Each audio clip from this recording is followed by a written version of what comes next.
Morning. Okay.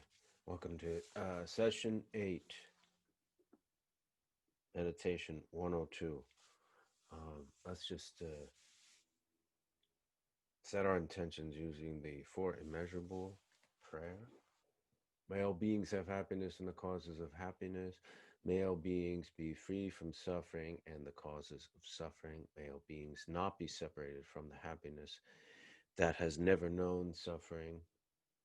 May they rest in equanimity, free from attachment, anger, and aversion. So, meditation 101, which was basic just meditation, technique and practice without Dharma or Buddhism, pretty much was 7 sessions. So we've completed 7 of meditation 102, which is a continuation of the meditation practice, adding some basic Dharma talk, discussion. So I thought, since we're going to stick with 102 for a while, but since this is the beginning of like the third group of 7, maybe just to go back and really focus on the technique again, and really, it's good to keep familiarizing yourself with that and going back to the basics and the foundation of it, to strengthen our practice. So we'll do that and sit, and then I have a couple of readings from books and quotes, and then we'll open it up for questions. So with that in mind, let's first focus on posture. So your seat, traditionally, Tibetan Buddhism, what I practice is cross-legged. I kind of go between, like, this is called a half lotus position. Full lotus is when you see the 2 feet kind of up here crossed. That you see that in the Thangka paintings, and really good yogic practitioners who are flexible and stuff. But it can just be crossed. Some people use a cushion. Some don't. There's a round cushion underneath this, so I like the hips to be a little higher than the knees. That's just comfort thing, You who are younger and more flexible may not need that. You might just be able to be cross-legged on the floor.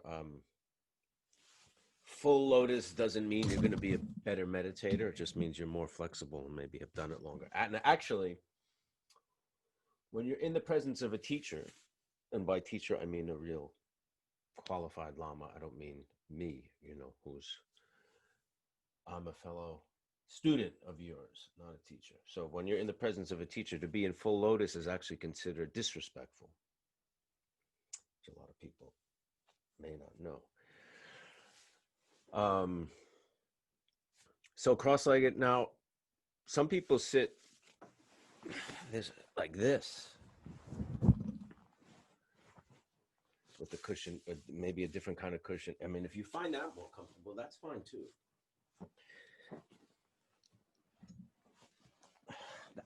The actual the importance of the posture is really to keep the back straight, right? So these energetic channels in the spine going up through your body kind of are straight. And it's good for breathing because we focus a lot on the breath. So whatever, in terms of folding your legs or crossing your legs, whatever's more comfortable is fine. And if you can't be on the floor, if you can't be on a cushion, if you'd rather be in a chair, that's okay. If you are in a chair, keep your back straight, whether it be against a backrest or just without a support. Back should be straight. And it helps if your hips are level or above your knees, so you're not kind of slouched back, because if your knees are above your hips, you're going to be slouched. And if you are in a chair, it's good to have your feet on the floor, maybe on a little stool or something, just to kind of ground everything. And like I said, the important point here is that the back is straight. The spine is has a certain amount of alignment, but it should be straight, but not rigid and tight, right? So your shoulders are back, but at a comfortable way, not in a rigid way, not in a we're not trying to create tension in the body. We're trying to create alertness, but suppleness in a way, right? So you know, there's this, think of it in terms of, and we spoke about this, there's a certain dignity in taking your seat. It's almost like a regal quality. You're taking your seat because you know, are taking responsibility for your mind, for taming your own mind. There's a dignity in that. There's a self-respect in that. And there's a generosity in that because we set our intentions and we dedicate any merit gained from this practice to being of benefit of all beings. So there is a lot of dignity in taking this seat. So think of it in terms of that. So shoulder slightly back. Now the head, you don't want it straight. You want it kind of tilted. A little more comfortable, right? So the angle of your head is just a little bit tilted. It helps if the teeth are kind of closed or just a little bit open. The lips can be a little open or closed. You don't want tension in the mouth, right? So, I mean, I'd be just like relaxed. So my teeth are they're not clenched, but they're not open. Mouth is relaxed. Lips can be a little bit open or closed, but if they're closed, it shouldn't be forced closed. I know we're getting very specific here, but I think that's good to remind ourselves of this. Tongue should rest lightly behind the front top teeth, maybe right where the roof of the mouth meets your top teeth. Again, relaxed.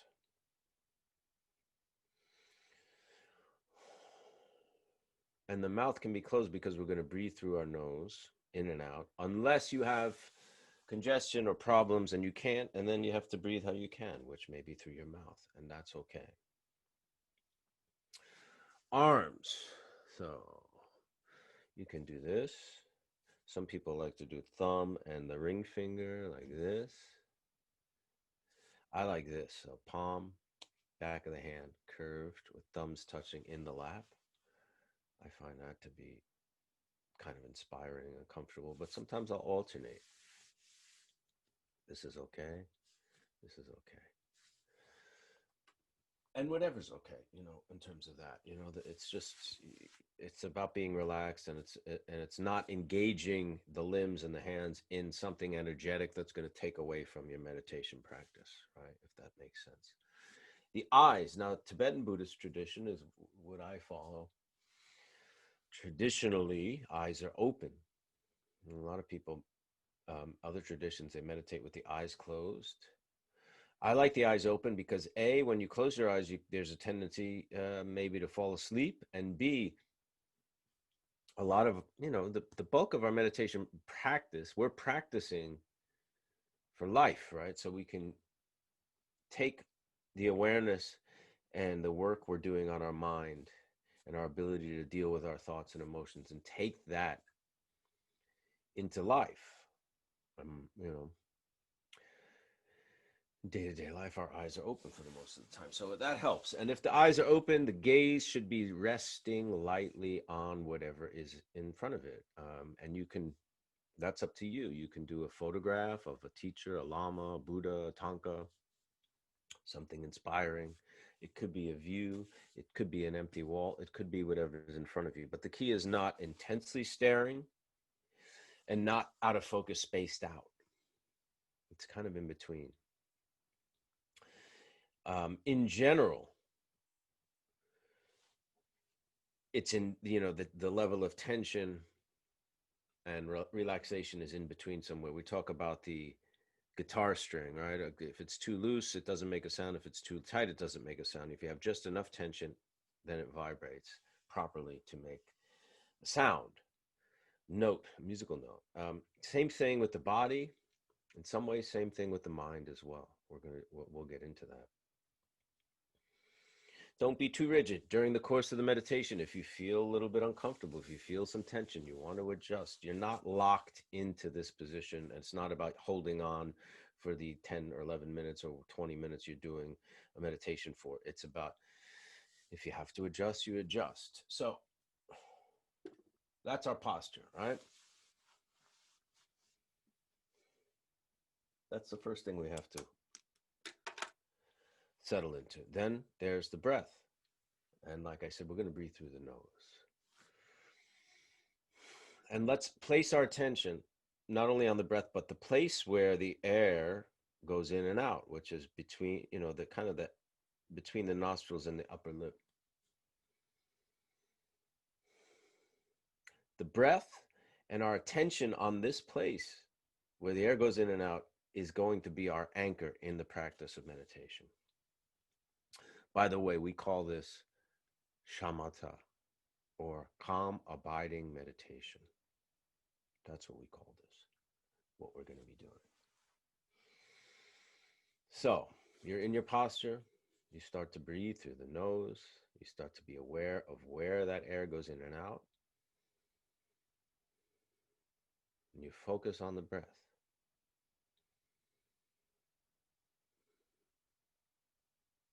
Let's do that a bit.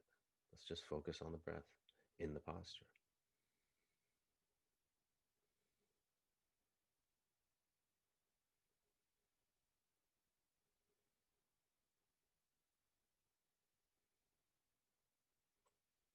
And what is going to happen, as we know, because we've done this before, is that we're going to start to think. The mind will think. That's what it does. Before I started before I started Meditation 101, I asked my teacher, Garchen Rinpoche, if this was a good idea. And he said, you don't need to ask permission, you need to ask your own mind. If you have a mind that wants to benefit other people, other beings, that's a good thing. And he said, remember, Buddha is not the name of man or person. Buddha is the name of mind. So what does that mean? Well, our basic, in terms of Buddhism, it is taught that our basic nature, the nature of, which is the nature of our mind, is already enlightened and is Buddha nature. And it's because of our obscurations and faults and our deluded way of perceiving ourselves in the world and things around us that is like this kind of filter between the Buddha nature and how we perceive things. So if indeed mind is Buddha, right? The mind thinks. So when we get a thought, let's start to readjust and recalibrate our relationship to our thoughts. You all are here because you want to be better people, I assume. You want to behave better to others in the world. Meditation 102 class is about Buddhism, which is about a certain spiritual practice, cultivating spiritual qualities, generosity and loving kindness and compassion and patience, things like that. You want to be better human beings, and that's why you're here. So we have to trust that. And we have to trust that part of it is dealing with our mind, taming our mind. Buddha said, Buddha's teachings really in a nutshell are A, do no harm, B, do good, and C, tame the mind. And that's what this practice is. So let's start to recalibrate and readjust our attitudes towards our thoughts. Let's not immediately condemn our thoughts and judge our thoughts to being bad or to being negative. I mean, let's just leave our thoughts where they are. Let's do this in our practice and eventually try to do this in life. So we're in our posture. We're breathing through our nose. We're focusing our attention on the place between our nose and upper lip. Breathing in and out. And then a thought comes. Instead of judging the thought, saying that thought is disturbing my meditation. No, that thought is your meditation. That thought is part and parcel of your meditation. It is a component, a necessary component of your meditation. We're not going to follow the thought, because that's really how our minds has been trained to work, is to follow our thoughts. And there's, our thoughts become these interlinked chains of thought after thought that leads one into the other. You can see that for yourselves. That's how we've lived our whole lives. And if you are Buddhist or believe in Buddhist point of view, many lives before this. One thought leads into another, leads into another. So in the practice of meditation, we're calming things down physically and mentally, and resting our minds to a point where we can slow that process down and actually see it working. The key is to notice it working, not to judge it, not to try to push it away because you think it's bad to have a thought, or you think a thought is bad, and not to follow the thought because the thought is seductive or the thought grabs you. Maybe it's about something you're really attached to or attracted to, lust after, fantasize about. It's a juicy thought, it's a seductive thought, and you want to follow the road. Well, in this practice, the goal is to notice that you're thinking. Just notice the fact that you are thinking. Just notice the fact that you are thinking, and connect the noticing of that, the recognition of the thought, to going back to the breath. This is the work. This is really the work in a nutshell that we're doing. So we're in our posture, we're breathing through our nose. A thought comes in my mind.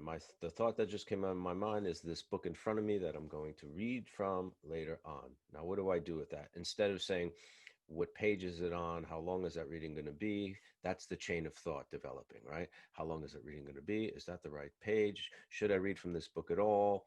Does Nick, my producer, have the photo of the book?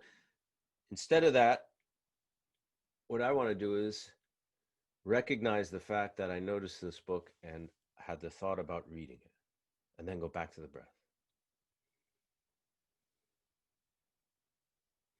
Mind looking at mind.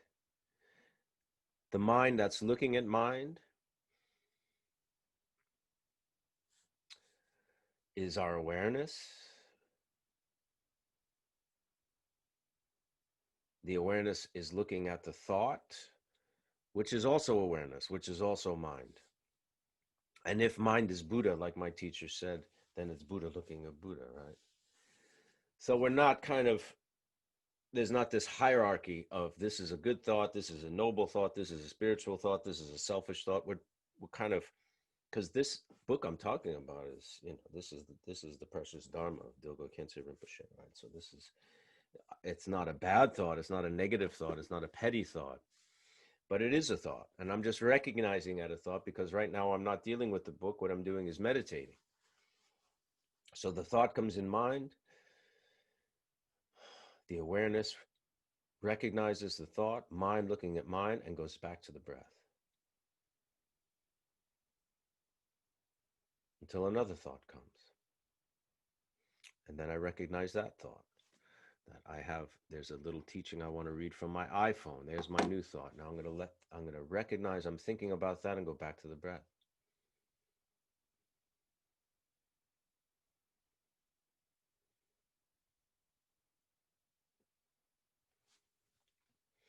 It may take you a while before you recognize that you're thinking.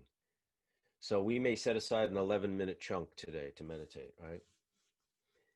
You may get lost in thoughts for 10 of those minutes, 10 and a half of those minutes, and finally recognize that thought and go back to the breath. But even that one recognition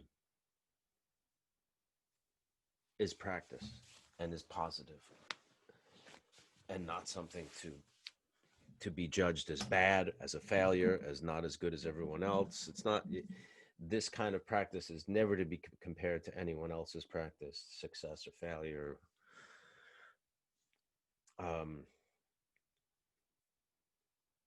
But basically, the crux of our practice, the crux of what we're doing, is recognizing the fact that we're thinking and going back to the breath. And it's going to go back and forth. Yeah, and you may think, well, it would be great if I just sit and for the whole 11 minutes, I don't have any thoughts and I'm in the nature of mind. And that may happen eventually, and that may not happen eventually. And that,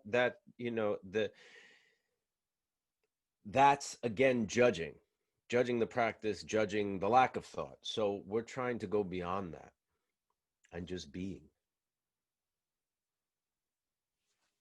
It doesn't serve us. We know why we're here. We know we want to practice. We know we want to become better human beings. We know we want to develop spiritual qualities like loving kindness, compassion, patience, generosity, and things like that. We know that. That's okay. And the fact that you have a desire to practice is already puts you on that path. So that's taken care of. Now we just do the work.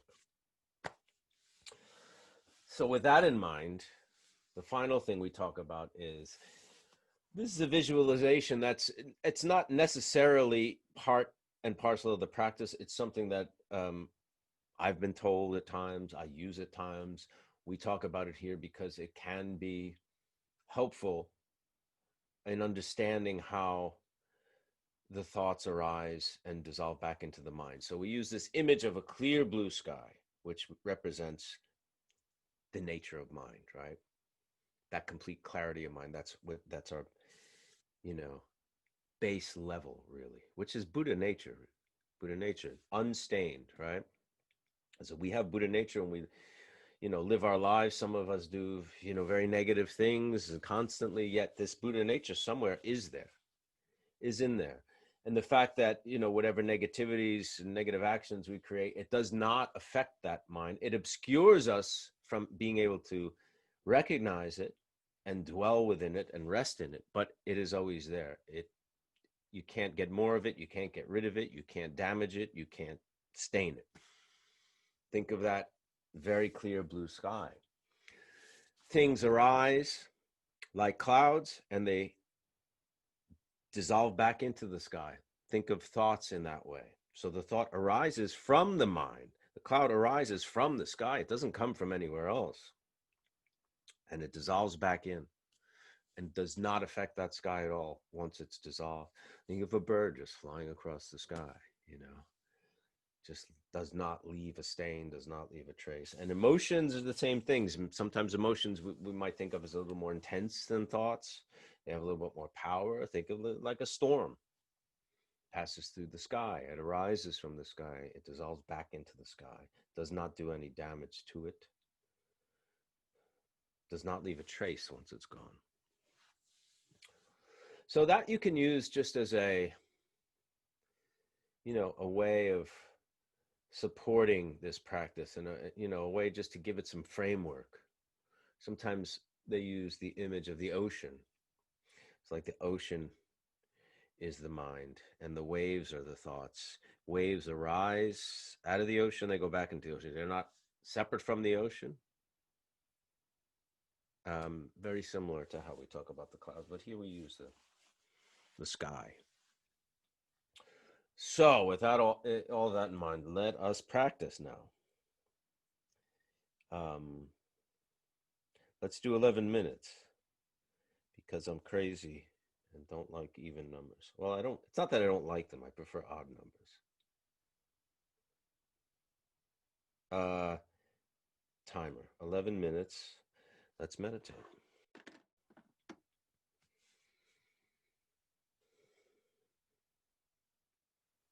If you use the image of the sky, that clear blue, unstained, limitless potentiality. If you could start to relate to that as being your natural state, your baseline from which everything else kind of comes out, your personality, your thoughts, your ideas. It's not a bad thing to start to relate to yourself with that as an aspect or as kind of the essential aspect.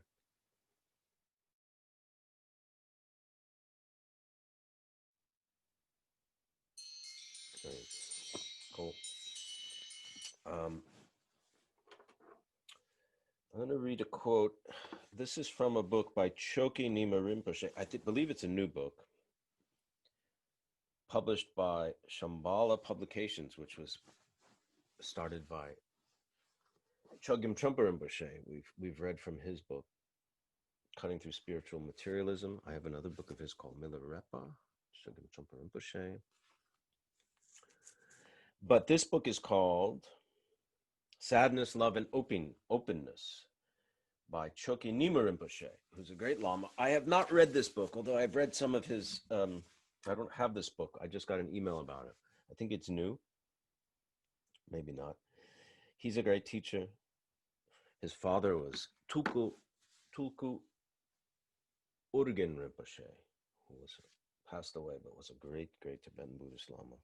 And his brothers, Tsokni Rinpoche, Mingyur Rinpoche, also great Buddhist Lamas. We are stuck in the rut of being controlled by our thoughts and habits.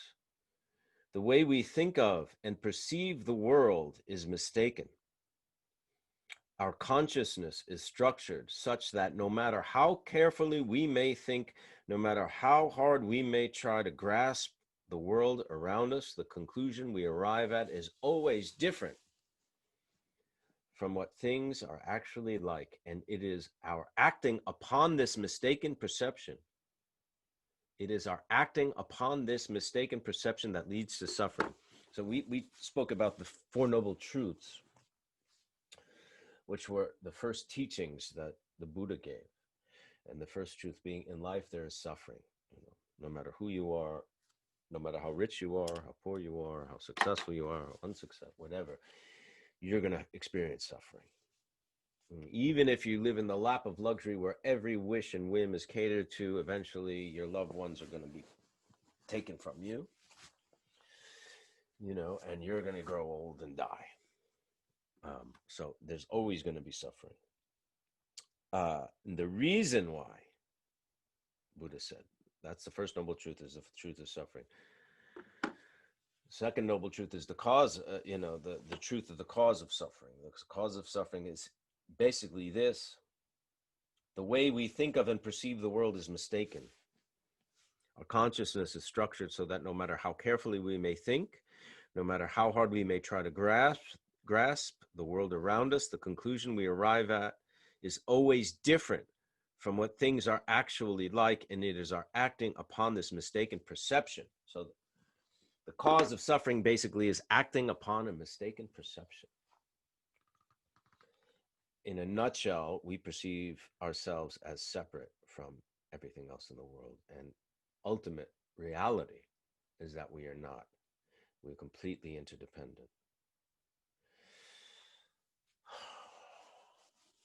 Which is why we are practicing Buddhism, if you are practicing Buddhism or meditation, why we set our intentions using this big view of all beings and being benefit of all beings, because ultimately that's the true nature of reality, and we are trying to retrain how we see the world and connect to that, which is a tall order, my friends, and that's why we practice.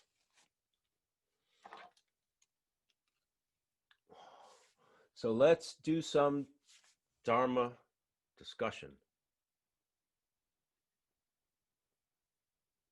What's the longest you've meditated without a break? That's not really, it's a good question, but it really doesn't matter. It's not so important. What's important is how much you can bring this meditative practice and working with thoughts into life.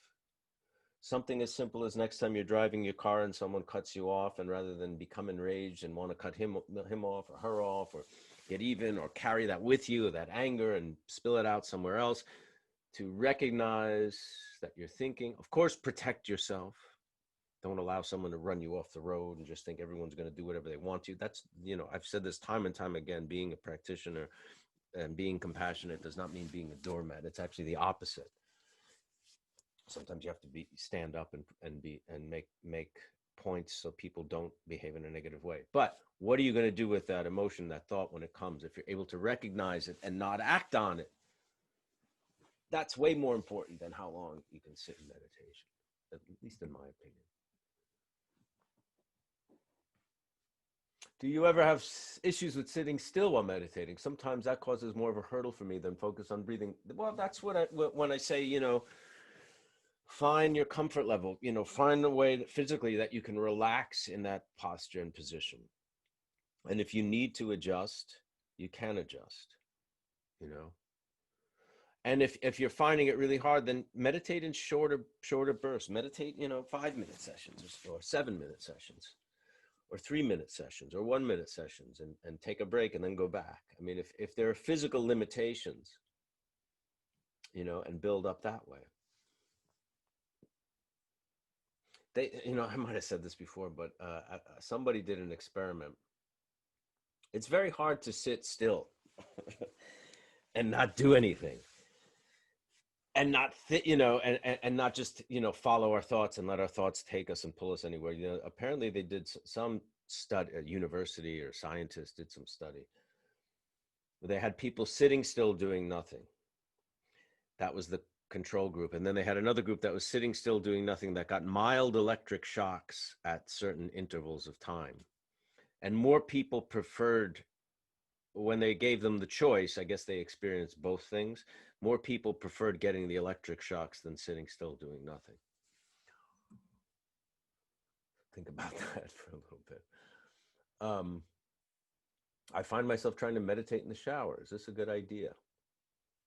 As long as you don't fall down, that's a good idea. Like I said, this meditation is you're learning, you're working with your thoughts. The goal is to do that all the time, really. You're not going to sit in meditation posture, in the middle of your day at work, or on the highway or whatever, or maybe not in the shower, but, meditation is working with your mind much more than it is about working with your body, So that's what we're really practicing for, to work with the mind, work with our thoughts, work with our emotions, so we're not just victims to it, being pulled by anger and jealousy and impatience and, uncontrollable lust and things like that, and desires.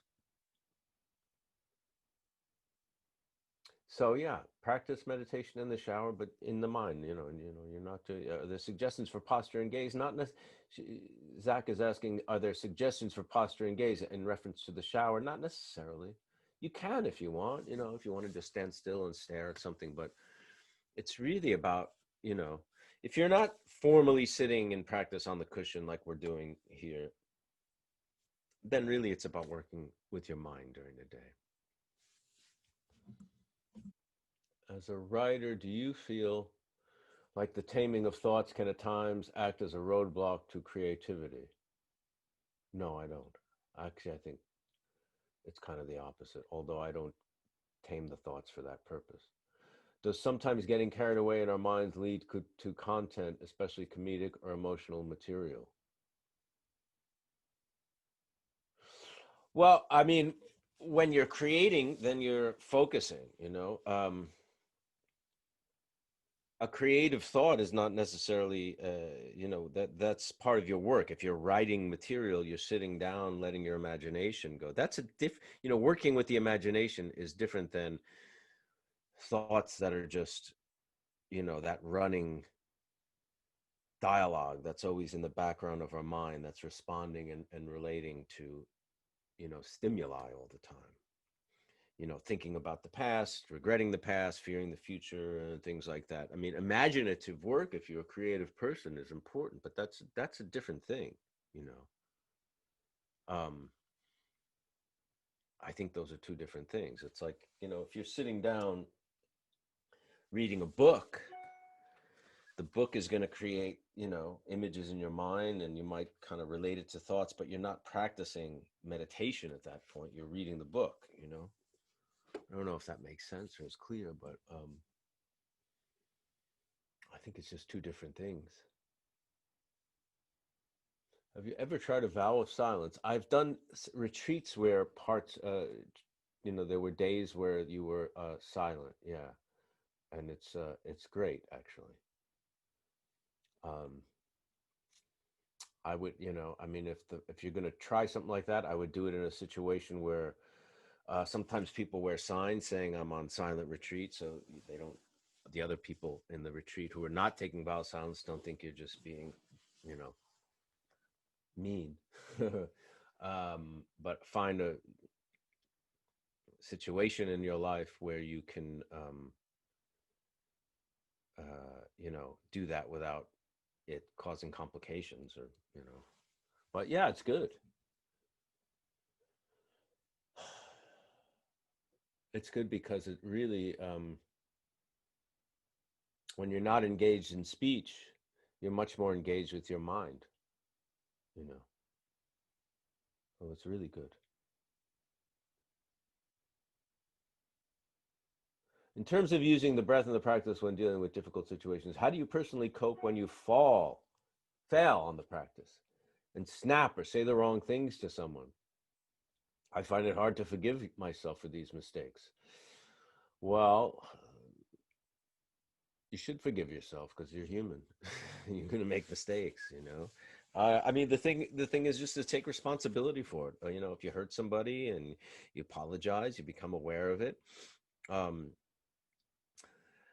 you know, you have to be human about it and recognize it.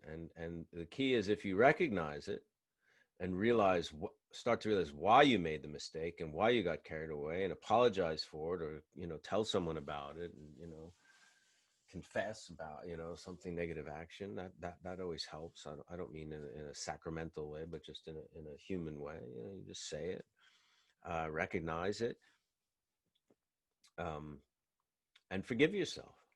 You know, because beating yourself up is not going to help. Although it's a very easy thing to do, and I do it, and most of us do it, but that's certainly not going to help. That's dwelling in the past. That's regretting things. You recognize it and you move on. You learn from it and move on. There's nothing else we can do. You take responsibility for it, of course, because you did it. If you can clean up the mess you made somehow, make restitution, apologize, of course, and be responsible. But you know, that they do say, though, once you begin to really practice, spiritual path, I'm talking about Buddhism, that the your latitude gets kind of less wide. So before you have any awareness of that spiritual path, the repercussions perhaps of your negative actions are not as evident, or maybe not even as immediate, or maybe not even as serious. Someone who's an advanced spiritual practitioner, like a bodhisattva, if they do even the smallest negative act, it has tremendously bad repercussions. So as you get deeper into this path, the negative actions have a much more negative effect. You have to be even more careful and mindful. I found myself directing my breath a little deeper, not too deep, but to my diaphragm, as opposed to either my chest or being too shallow. I think that's okay if it's happening naturally.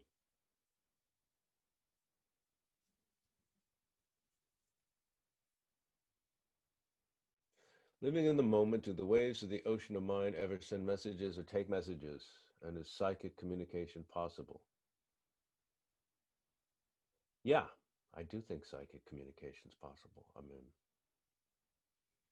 absolutely. Not everyone believes that, but I do. If we're all connected, it seems webs of thought and emotion could interweave. But our own thought, emotion aside, how would you personally deal with cruel messages from outside sources? Take it in stride and distract or create from destruction. Um, Even if it is psychic communication, ultimately it's our own mind that's perceiving it. So ultimately it's your own mind. That's how I would say. That's what I would say. So deal with it as you deal with any other thought. I mean, yes, psychic communication is possible, but what I referred to in that reading, and kind of spoke a little bit about, the way we perceive the world, that there's interdependence and interconnectedness. That is our true nature.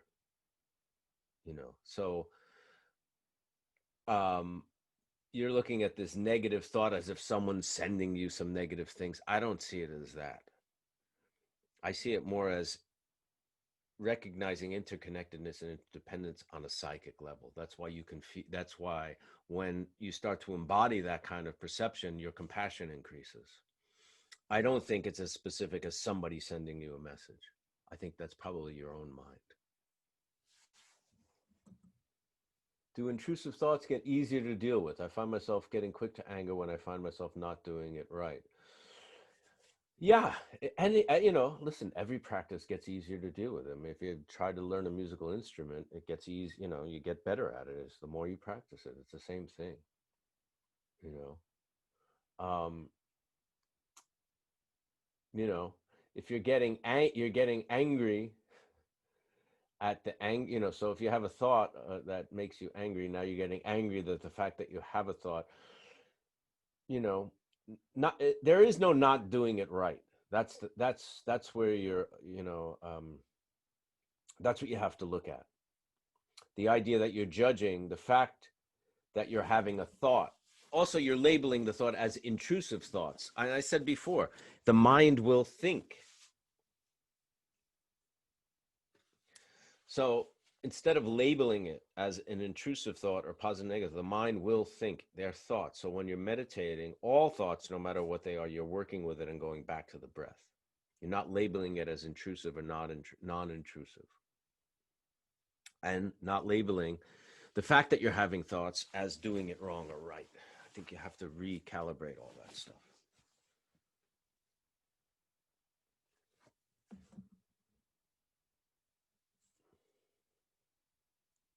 Does accepting impermanence of everything lead to liberation? Yeah. Accepting impermanence, you know, among many things leads to liberation. Accepting interdependence as well.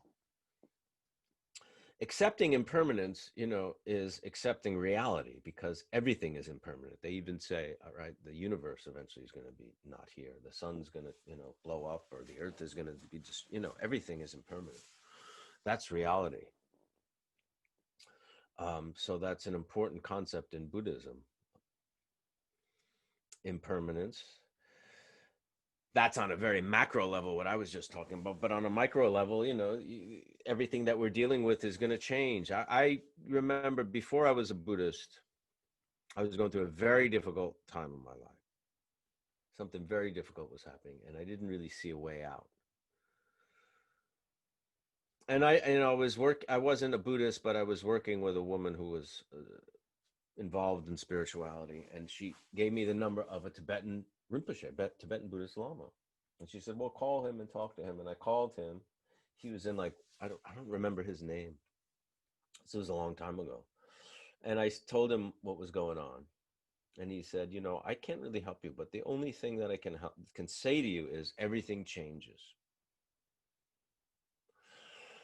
Now, in the moment, that didn't solve my problem, but here it is 15 years later, and I'm still thinking about that. And somehow that made an impression on me because whatever that issue was back then, I haven't thought about it in, you know, I mean, I haven't thought about it in terms of it causing me distress in years and years and years and years. And it was maybe a little while after that, it wasn't a problem anymore because everything does change, you know.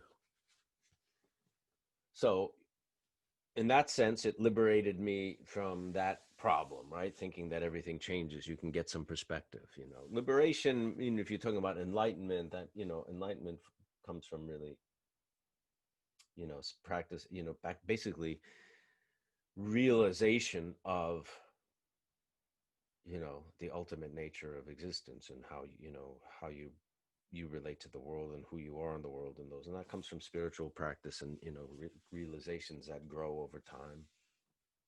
Liberation, uh, liberation from a negative thought is a big deal. You know, if you can liberate a negative thought in your mind, say there's a person that's always bothered you, if you can somehow liberate that negative feeling you have towards that person and just have compassion, that's a big deal. Do you mindfully walk and do meditation? There is a thing called walking meditation, but the pitfall to that is often it just becomes taking a walk and not meditation.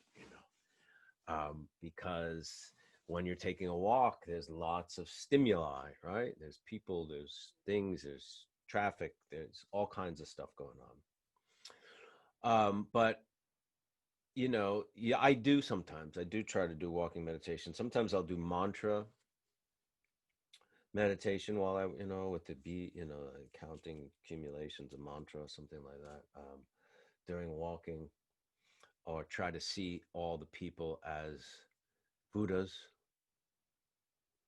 you know, that kind of visualization. Sometimes walking, especially in like New York, a big city.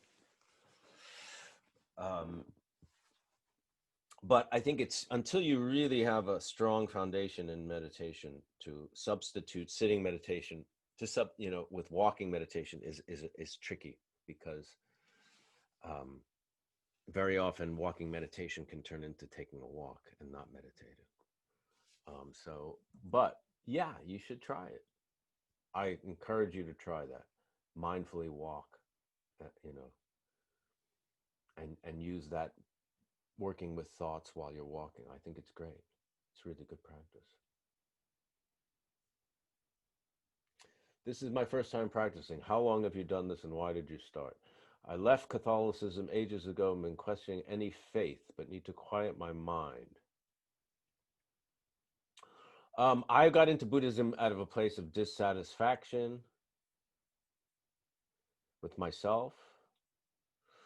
And after exploring many spiritual paths, I found it offered a practical path that you could actually practice. Honestly, I don't really look at Buddhism as a religion. It's a non-theistic religion, they say. There's no God. Buddha was not a God, is not a God, is not worshipped as a God. There's no creator God. In a way, to me, Buddhism is much more of a philosophy and a way to understand reality and the nature of ourselves and the nature of reality than it is a religion.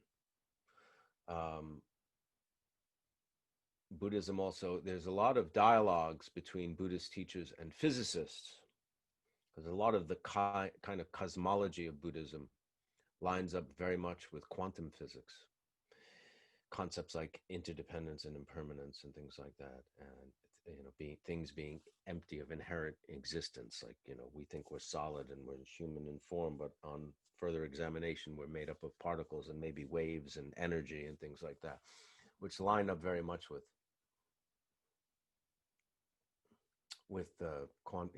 Buddhism and quantum physics line up very much together. Have you ever become angry, upset, and feel guilty right after? Yes. I can usually be pretty calm, but I noticed getting upset and feeling guilty the other day. Yes.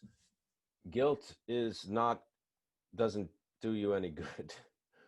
Guilt is kind of regret and staying in the thing. The better thing is to learn from getting angry. If you got angry and felt that you were wrong and you hurt somebody, to take responsibility, to apologize, and start working with your thoughts on a regular basis so you are not always being led by anger.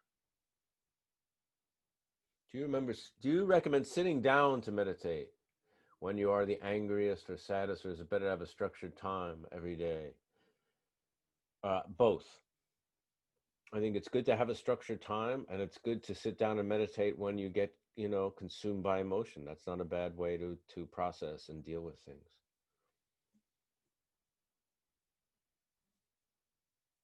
What books do you recommend for beginners? Buddhism for Beginners by Thubten Chodron is a good one. Thubten Chodron. The Art of Happiness by the Dalai Lama. Those are good ones. Is noticing the type of thoughts you have as much as noticing the thoughts themselves important? Breaking the thought chain is challenging, but certain thoughts are more seductive, as you put it.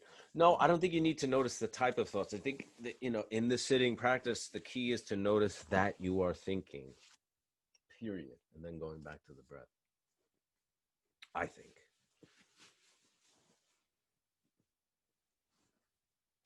Sometimes it's difficult not to not act on my emotions completely. Absolutely, it's difficult. because we've been doing that for, our whole lives. Often the anger still manifests in my voice, expressions, and body language. I'm aware of this, but find it impossible to not act on emotions. Um, what is the end goal? The end goal is always the same, which is, becoming Buddha, right? Enlightenment. But the goal is progress. So now you're doing a practice where you're starting to be mindful of your emotions. Just the fact that you just start a practice doesn't mean you're going to eliminate negative emotions and not become angry. You're just finding ways of dealing with it. Sometimes, I mean, someone was bringing up the idea of like righteous anger. Sometimes you're angry at injustice, and it's important to be able to transmute that emotion into something positive if you want to be an activist, or if you want to, help protest something, and do it in way, but you don't want to be swept away by the emotion of anger where you go out and kill somebody. It's about working with it, and instead of just being led by it and controlled by it, you're starting to control your thoughts so you can be productive in the way you want. You can, behave in more positive ways. And that just takes practice. Like I said, we've been behaving a certain way our whole lives, and maybe many lives before that. So it's gonna take adjustment. I bought the book you recommended, Heart of Compassion. It's a good book to start with. It's a great book to start with. I think the Heart of Compassion, the Dilgo Khyentse book that, I showed, I didn't read from it today, and I was going to. I'll do it next week. It can be read as a beginner. It can be read, as someone who's been practicing along. My wife said that the other day. She was reading it, and she said, this book kind of, you can relate to it on any level, as a beginner, as someone who's been practicing for a while. A lot of texts are like that. The real authentic texts from the texts from the great masters. Often, you can read them as a beginner, and they can stay with you. You can read them as you advance, as you get further down the path, or as you practice more, and they start to resonate even more. Okay, I think we're good. I think it's time to close today. We didn't do as much practice as we normally do, but it was good. I think it was productive to have a review, because this technique, this is the foundation, really. Even before we get into the Dharma and the teachings and things, the foundation, sitting meditation practice and working with our thoughts and our mind is, instrumental, essential. So I'm glad we spent our time doing that today. Let us dedicate the merit we have created today. By this merit may all beings attain the state of enlightenment, conquer the enemies of faults and delusions. May they be liberated from this ocean of samsara and its pounding waves of birth, old age, sickness, and death. And remember, like I say, I'm a student like you are. We're students together. I've had the benefit of, having teachings from great masters like my own teacher, Garchen Rinpoche, and others, and just basically, trying to communicate that to people who haven't had that benefit. But explore the masters, their books, their teachings. A lot of them are alive. Some of them are not. The ones who are alive are doing teachings. Right now it's in, virtual because things are closed because of COVID, but people are doing teachings. My Garchen Rinpoche is. On my Instagram stories, I post a lot of quotes from masters, both living and dead. You can get their books, sign up to those sites that put out those posts regularly, and go on the websites of these teachers, and you'll find out when they're doing teachings. The great thing about now with Zoom and things like that, you can do teachings. Great teachers halfway around the world, you can be in a teaching with them. But really, if these discussions about Buddhadharma are interesting to you, that's where you have to find, the teachings and the answers.